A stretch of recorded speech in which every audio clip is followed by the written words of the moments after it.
namoonni jireenya isaanii karaa kamiin milkeeffatan yeroo hundumaa waan haaraa barachuutiin yooyaa akkam jirtu jaalatamtoonniif kabajamtoonni hordoftoota keenya Poro Inspire warri taasisan hundi keessan akkamnaaf jirtu bakka isin jirtanitti qofti gammachuu milkaa'inni nageenyi jaalalli tokkummaan isiniif haa baay'atu kanan jedhu ana obboleessa keessan Diinaariyaati.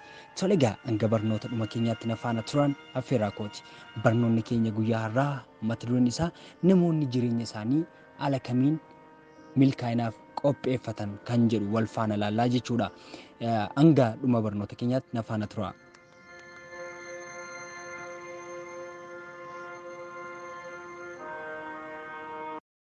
Tole egaa qabxiiwwan ijoon isiniif kaasuu ammaa kun maalinillee yoo naan jettan tokko yeroo hundumaa namoonni milkaa'ina isaaniif karaa saaqan yeroo hundumaa waan haarawaa tokko baruuf ni carraaqu jechuudha.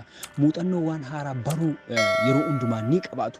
Wantoota muuxannoo isaaniif laatan dubbisan leetee waan namoota wantoota isaan guddisan dalaguurraa udduuban deeban akkasumallee namoota kaaniif daandii saaquutiin beekamu jechuudha. Namoota biraa barsiisuutiin beekamu namoonni milkaa'ina jireenya isaaniif kutatanii kaanii jechuudha. Lama cimina isaaniif dadhabina isaanii addaan baafatanii beeku yookaan bareechanii iddoo kamitti akka negatiivli iddoo dadhabina qaban iddoo itti cimina qaban adda baafatanii beeku. Namoonni kun jireenya milkaawaa ta'e yookaan jireenya sadarkaa guddaa irra maaliin akka gaan adda baafatanii beeku. Namoota biroorraa waan adda isaan taasisu inni tokkoffaan jireenya isaanii keessatti namoonni kunniin ciccimina isaanii fi dadhabina isaanii qajeelcha beekumsa isaaniitiin maal akka ta'e maal akka gochuu barbaadan adda baasanii beeku. Irrina isaaniif cimina isaanii waan adda baasanii beekaniif milkaa'ina isaaniif kan isaan qopheessu kan sadarkaa guddina isaanii dabalu adda baasanii beeku jechuudha. Qajeelfamoonni isaan sammuu isaaniif qaban yookaan immoo ilaalcha iddoo dadhabina isaaniif iddoo guddina isaaniif qaban guddaadha. Irrina isaanii irraa ni baratu. Beekumsa isaanii irratti garuu ni jabaatu jechuudha namoonni kunneen. Akkanumallee namoota biroof waan gaarii hojjechuutiin beekamu namoonni kun. Tole amma immoo sadeeffaa ilaallaa jechuudha. Inni sadeeffaan immoo dhimmoonni kamiifiyyuu dursa laatamuu kan qabu adda baasanii beeku. Dhimmoota kamiifiyyuu dursa laatamuu kan qabu adda baasanii beeku. Jireenyi bu'aa bayii ittiin kan hundooftedha. Jireenya kana keessatti dhimmoota baay'eetu nu qunnamaa jechuudha. Dhimmoonni guddaarraa hanga xiqqaatti isaan kana adda baasanii beeku. Dhimma isa kamiif iddoo kamitti akka dursi laatamuu qabu dura hubatanii beeku. Rakkoo isa kamtu dura furmaata argachuu qaba jedhanii adda baasanii xiinxalanii ni beeku jechuudha. Dhimmoota kamiifiyyuu dursa akka laatamuu qabu adda baasanii beeku namoonni milkaa'ina qaban. Isa kamiif namoota hundumaa al takkatti jijjiiruuf gargaaruuf hin danda'amu kun ulfaataadha wanta hin danda'amne. Garuu dhimma isa kamiif atattamaan akka furmaanni barbaachisu adda baasanii ni beeku. Adda baasanis ni ilaalu jechuudha. Namoonni ciccimoon jireenya isaanii keessatti milkaa'ina guguddaa galmeessuu jechuudha. Humna guguddaa milkaa'ina guddaa ciccimoo galmeessuu danda'u qabu. Yeroo baay'ee nuti of yoo ilaalle wantoota murtaa'uu qabaniif dhimmoota murtaa'uu hin qabne adda baasnee ilaaluu dhabuu keenya irraan kan ka'e baalaansi goonee wal bira qabuu dhiisuu keenya irraa kan ka'e dhoqqee faalamaa keessa linnee bahuu dadhabnee ni rakkanna jechuudha yoggaa baay'ee. Isaan garuu namoonni ciccimoon dhimmoota kamiif dursa akka laatamuu qabu waan hubataniif cimina isaanii sana dandeettii isaanii sana humnaa ol guddisanii beeksisuu jechuudha.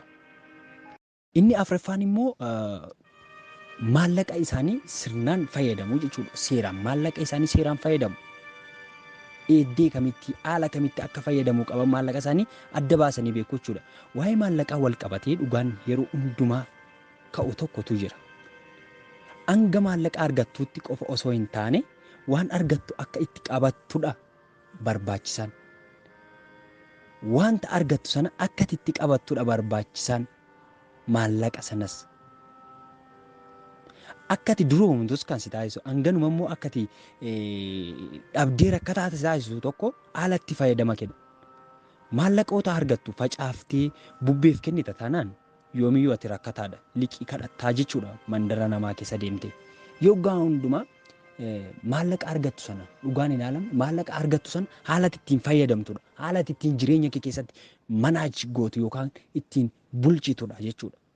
Argadhe jettee hin facaafta taanaan argadhe jettee akka argitee goota taanaan na amanii ati yeroo booda liqii mana namarraa deemtee kadhattaa jechuudha. Kanaafuu namoonni ciccimoo namoonni milkaa'inaaf guddina yaadan namoonni injifatoo ta'an namoonni daandii injifataa jiran yeroo hundumaa maallaqa isaanii sirnaan fayyadamu. Iddoo kamitti akka fayyadamuu qaban iddoo kamitti akka dhiisuu qaban hin beeku seeraan jechuudha. Kan hanga hin beeknetti akka daakuu qilleensaaf laatamee arguu hin dandeessu ni faca'a jechuudha. Inni shanaffaan immoo maal jedhaa yeroodhaan hirribaa ka'u. Namoonni ciccimoon maal godhu yeroodhaan hirribaa ka'u. Amaloonni namoota barnootas baratanis ta'e daldalas ta'ee waan biraa irratti ciccimoo yookiis milkaa'aa guddaa agarsiisan ittiin beekaman milkaa'ina guddaarra ga'anii iddoo guddaarra ga'anii geenya jedhanii kan isaan ittiin beekaman yookaan immoo ittiin agarsiisan bariidhaan ka'u yookaan suubiidhaan ka'u jechuudha. Simbira barii jedhamuun beekamu. Simbira ganamaa jedhamuun beekamu jechuudha. Namoonni kun yeroo hundumaa bariidhaan ka'u.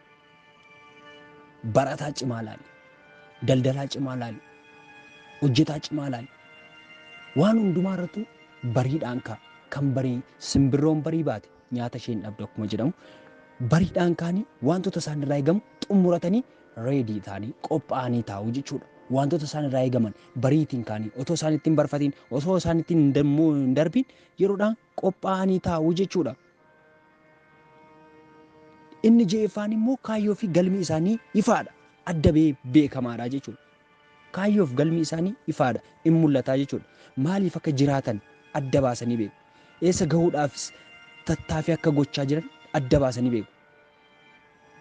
Eessa deemta jettee yoo gaafatte gaaffii kana sodaa tokko malee, naasuu tokko malee, yaaddoo tokko malee afaan guutanii siif deebisu. Namoota kanneen irraa deebii gabaabaa argatta. Eessa dhagaa, eessa geessa, eessa karoorri kee, eessa gahuuf hojjetta jettee yoo gaafatte gaaffii deebii gabaabaa siif laattu jechuudha. Akkanumallee namoonni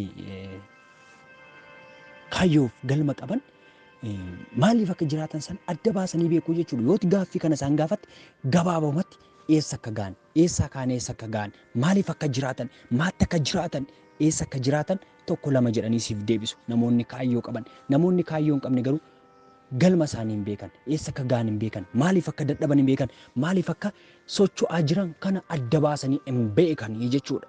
Namoonni baay'een mul'ata hin qaban, kaayyoo hin qaban, galma hin qaban, maaliif akka jiraatan hin beekan, eessa gahuuf akka hojjetan hin beekan, hojiin hojjetu fayyuma jiraatu malee maal akka ta'an hin beekan. Inni ja'affaa kaayyoo fi galma isaanii ifaadha jechuudha. Inni torbaffaan immoo hawaasa duukaa jiraatan duukaa hiriyootas ta'e hawaasa keessa jiraatan duukaa hariiroo isaan qaban cimaadha jechuudha. Uummata duukaa jiraatan duukaa hariiroo cimaatiin jiraatu. Milkaa'inni mala mataa ishee ta'e danda'e qabdi. Jireenya hawaasummaa keessatti hedduun walitti hidhata qabaachuu qabna. Namni milkaa'aa walitti dhufeenya uummata duukaa qabu cimaa ta'uu qaba. Cimaadhas namni mul'ata qabu hawaasa hiriyoota isaafis ta'e hariiroo cimaa qaba. Maaliif mul'ata isaaf, daandii isaaf, anisaaf saaqu uummata isaa duukaa, hiriyoota isaa duukaa walii galtee dandeetti communicate godhiitii ni qabaata jechaadha. Hawaasa keessa jiraatu walii qabeet hawaasa keessa jiraatu keessatti walii galtee ni qabu, walitti dhufeenya inni qabu baay'ee jabaadha. Kan dafee laafu miti, kan dafee citu miti, kan sinsinniif walitti dhiyaatan miti. Jabaadha jechuudha walitti dhufeenyi isaa.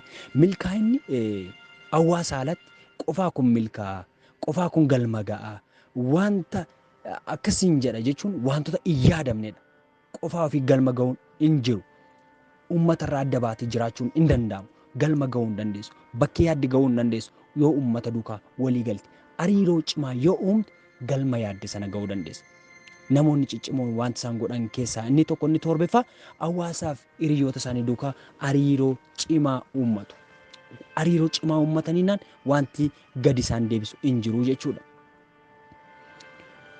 Hariiroo namootaaf, hiriyootasaaf, maatisaaf hariiroonni qabu guddaadha. Namoonni mul'ata qaban, hariiroo isaan godhatan namoota duuka guddaadha jechuudha. Inni saddeettaffaan immoo amala gaariidhaan uummata biratti mul'atu. Amala gaarii qabeessa ta'uudhaan uummata birattis ta'e maatii biratti namoota kaan biratu ni mul'atu. Namoota kamiifiyyuu ta'e jibbaaf tuffii horachuu hin barbaadan. Namootaaf jibbaaf tuffii qabda taanaan imala milkaa'ina godhamu tokko galmeessuu hin dandeessu. Namoota ni tuffatta ni jibbita taanaan galma geessu milkaa'ina goonfattu kamuu hin qabdu. Milkaa'inati hawwitu hawwitee karaatti hafaa jechuudha. Ati ani eenyullee taanaan namni sagalee kana dhaggeeffataa jiru namoota kamuu duukaa amala gaariin uummatee uummata isaa jaallatee maatii isaa jaallatee hariiroo cimaa uumennaan galma barbaade gahuu ni danda'a. Garuu kan nama tuffatuuf kan nama jibbu yoo ta'e galma gahuu hin danda'u. Namoonni ciccimoo maal godhu? Amala gaariidhaan uummata isaanii biratti mul'atu. Amala gaarii qabaachuutiin jechuudha.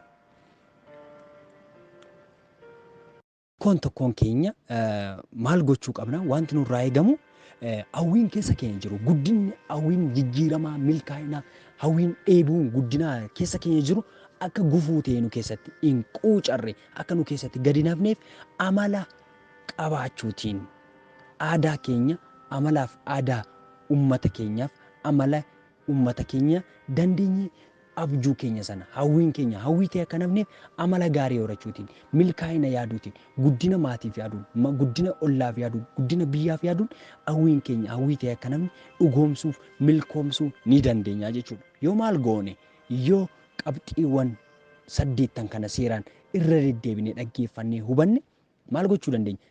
Jireenya namoonni milkaa'an irra deddeeman sanar nullee deemuu ni dandeenya jechuudha.